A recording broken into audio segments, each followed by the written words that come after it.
mo, Leo, para magpabuntis sa lalaking katulad niya? Ay, huwag niyo naman siyang pagsalitaan ng ganyan. Eh bakit hindi? Pipili ka na nga lang na lalaki dyan pa!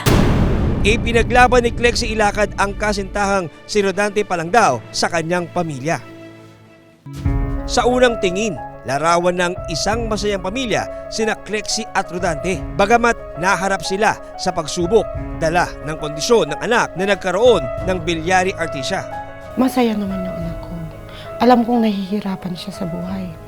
Financially, sumuport lahat ng yung mga tita niya, mga pinsan niya, lola niya, mga ganun ba. Pero kaya niyang mag-adjust. Sabi ko, matuto ka sa buhay, pinili mo siya eh.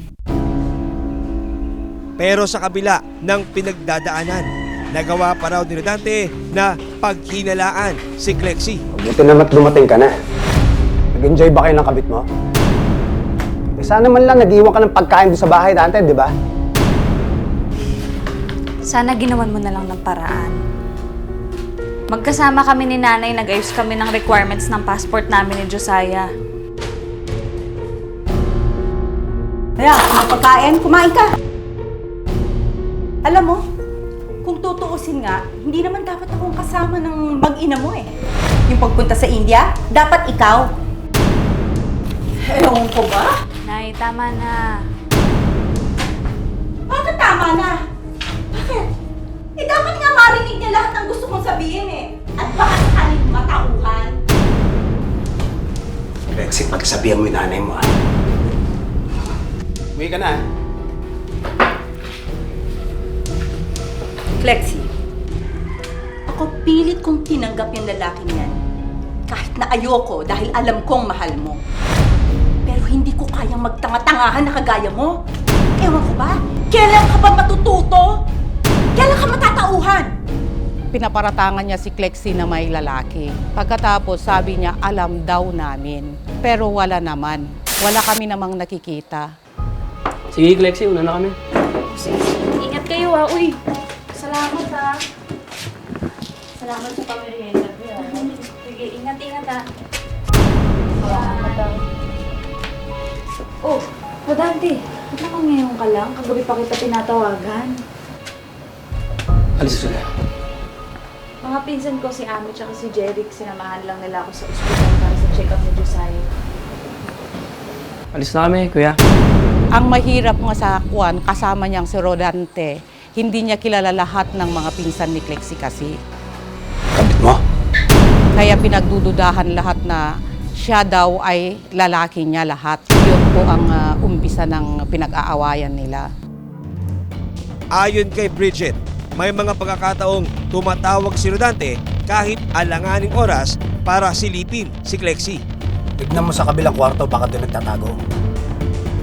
Wala nga kung dumating na tao dito sa bahay. Kaya na pa ako nandito. Hindi ako umalis. Bakit ba marunong ka pa sa akin? Basta gawin mo na lang yung inuutos ko sa'yo. Ito tayo, tignan mo. Tatawag siya sa anak niya, papapasukin niya sa kwarto nila.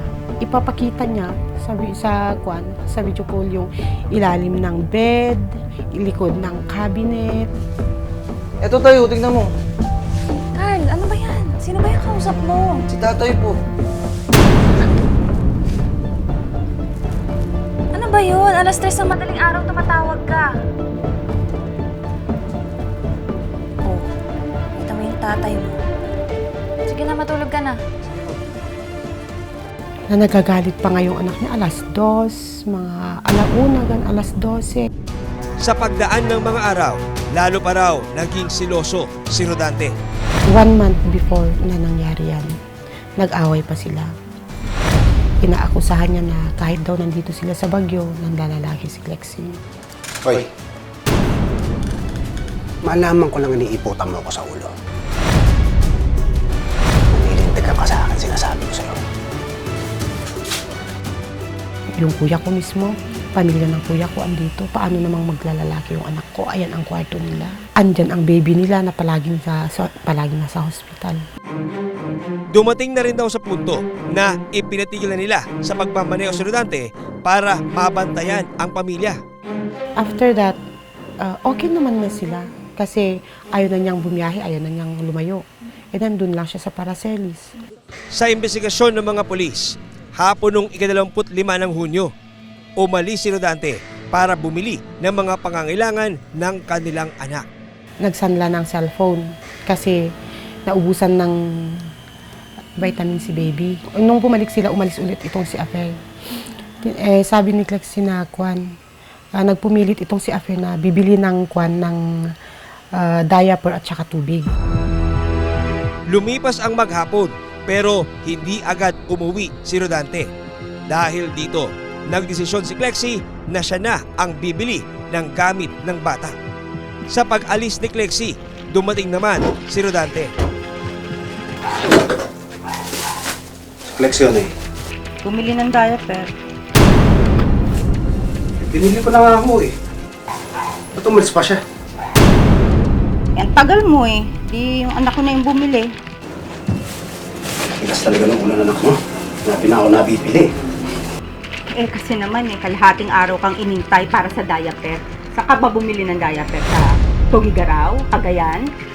Ayon sa Paracelis Police, ito raw ang naging dahilan ng pag-aaway ng magkasintahan nung gabing yun. Sinuspitsahan si Clexie kasi may pinuntahan si Clexie.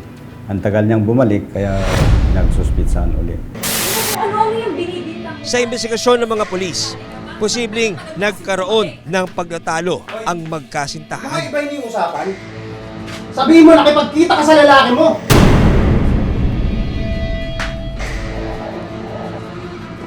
Bakit kasi hindi mo ako inintay? Sino ka bang paghihintay mo yung bata? Kunama mo na sa iiyang anak mo? Inuuna mo ba yung pagtambay-tambay mo? Dapat di na lang kita sinamay. Pareho kayo na nanay mo. Bakit? Sino ang pinaglaban ko sa pamilya ko? Sino ka ba? Ha? Ano ka ba bago kita makilala?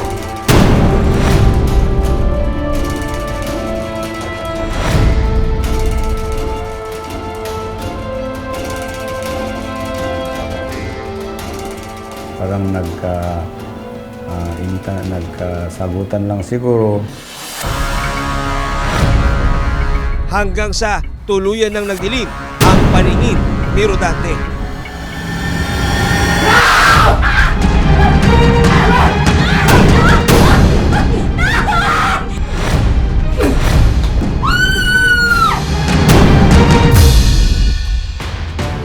Kinabukasan, 26 ng Hunyo, sumuko si Rodante sa Paracelis Municipal Police Station. Siguro naisip niya wala siya nang mapuntahan at sa kinaumagahan po ng June 26, siya po ay kusang sumuko sa impilan ng pulisya.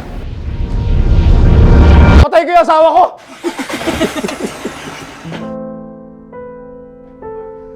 Napatay ko yung asawa ko!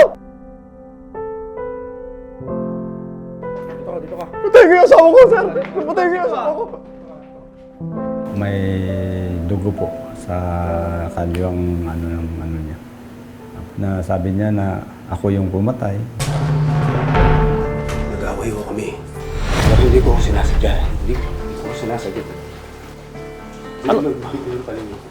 Sa harap ng isang abogado, inamin ni Rodante ang nagawang krimen. Selos ang itinuturong dahilan ni Rodante, kaya niya nagawang paslangin ang sariling kinakasama. Wala namang sinabi din ng suspect na pinagsisilosan niya na isang tao. Wala naman nabanggit yung akusado.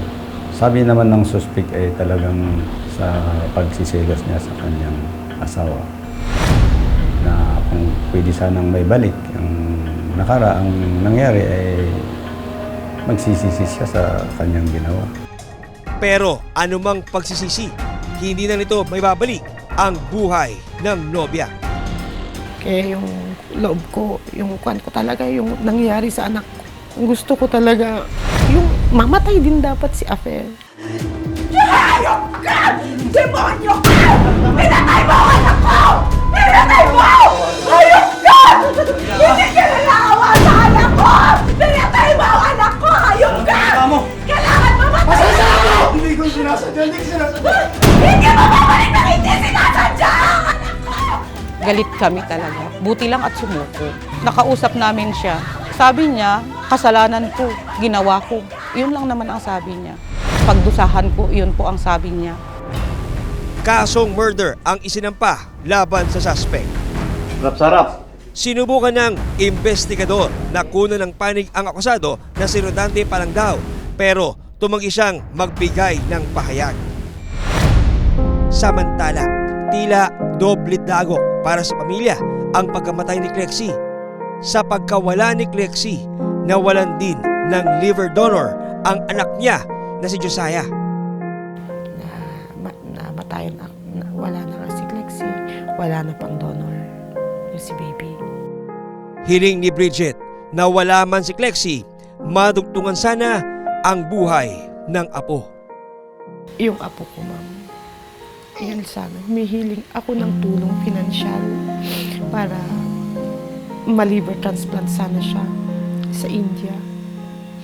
Para naman kahit wala na ang mama niya, siya man lang mabuhay sana. Humihiling ako ng tulong pinansyal kahit kanino. Tulungan sana kami.